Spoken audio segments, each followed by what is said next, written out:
Thank you very much, Tony, and good afternoon to all of you.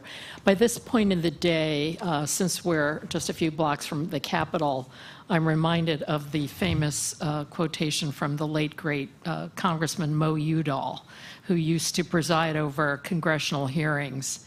And after they would ramble on and on for hours, he'd say, well, everything that should be said about this subject has already been said, but not everybody has said it yet, in which case the hearing would go on for a couple more hours so everybody could say the same thing. So at the risk of performing sort of unintentional Udallian violation here and going over ground that you've already gone over, I just wanted to talk a little bit about how we're viewing these issues from the standpoint of NEHI and then tie them into some of the broader themes that you just enunciated, Tony, among others.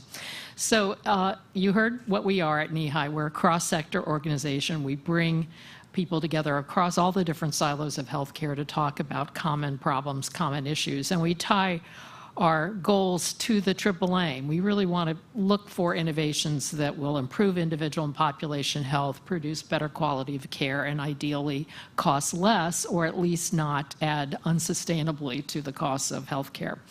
And as we started to look at the next big wave of innovation that we thought probably needed to happen, we did go back and look at a bunch of technologies, in particular telehealth.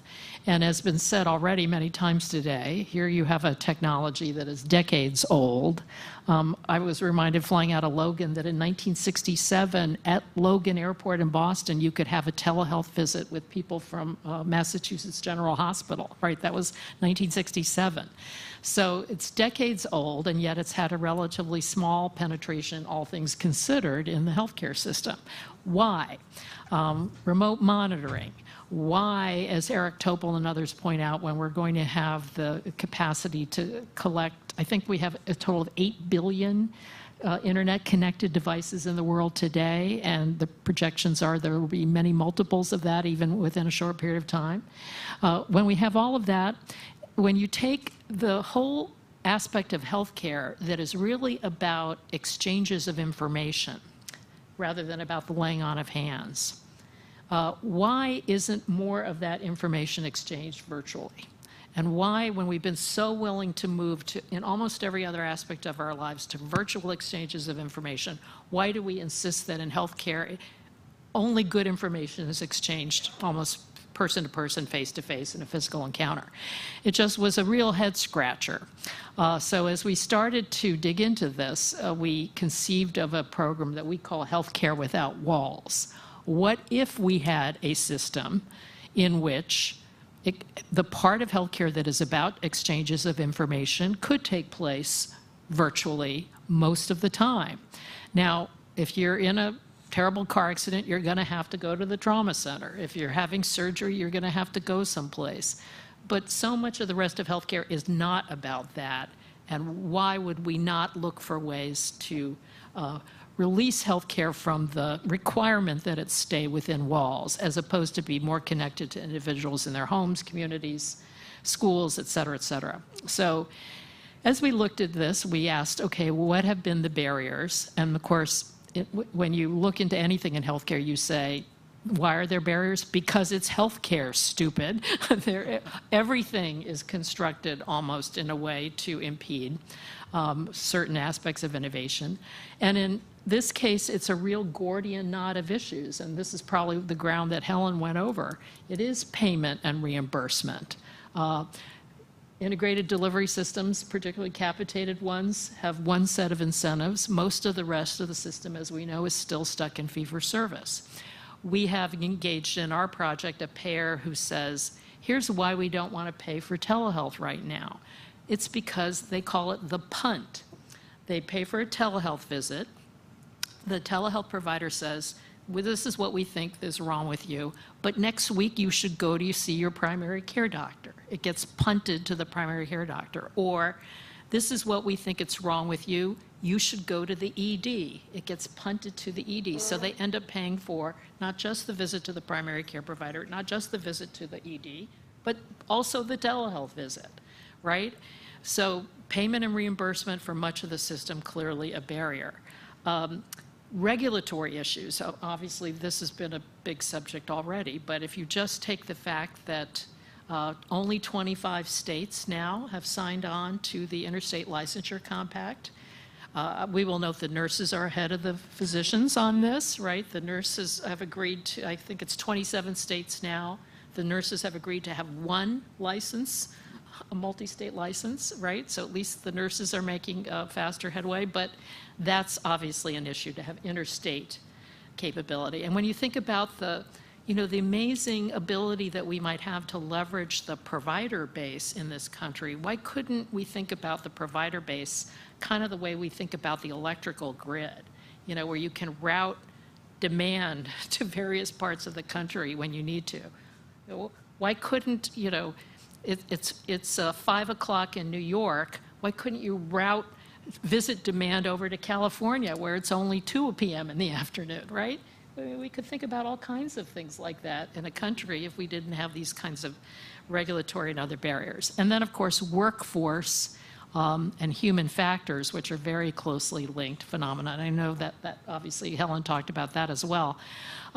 We had in our project last week a meeting of one of our groups looking at just the human factors issues, and this was really fascinating. He said that this is a fellow, Dan Gillette, who's out at Berkeley, some of you may know. They talk about how many healthcare providers, guess what? Healthcare providers are human beings also. They tend to think about things going on with the body through the lens of their own body. So that if you come in with a broken ankle, they're thinking about your ankle in connection with their awareness of their ankle. And that affects their decision making. And it actually may explain some of this punt phenomenon, which is that inherently even a telehealth provider is thinking, I'm not really sure, since I can't feel your ankle, that I really know what's going on with you, so that's why I'm going to punt you to the primary care system. It's because we can't really even think in a different way because we're human beings and we're prisoners of our own understanding of our bodies, even healthcare providers, apparently. So thinking about how we tackle this Gordian knot of issues that are all overlapping, the payment and reimbursement, the regulatory issues, the human factors issues, the workforce issues, that's why we created our project, Healthcare Without Walls. And we brought together more than 100 thinkers to tackle these various issues and lay out a set of both public policy recommendations as well as organization transformation recommendations to try to get the system moving a little bit more quickly to embrace telehealth as well as other modalities of distributed care. I will just close and turn it over to Sabrina by saying that we think that there's a lot of opportunity here to make investments as a country in this. We sent a letter to CMS and CMMI in response to their request for information about new directions for CMMI. We and 999 other people sent in a list of suggestions, and one of the ones we said is stand up more innovation models that essentially have telehealth and those similar capabilities at the center of them. Don't just stop with telehealth waivers for the next generation ACOs. Extend this more broadly. Put some money into testing this, particularly in rural settings where, as has been said, the potential is so great.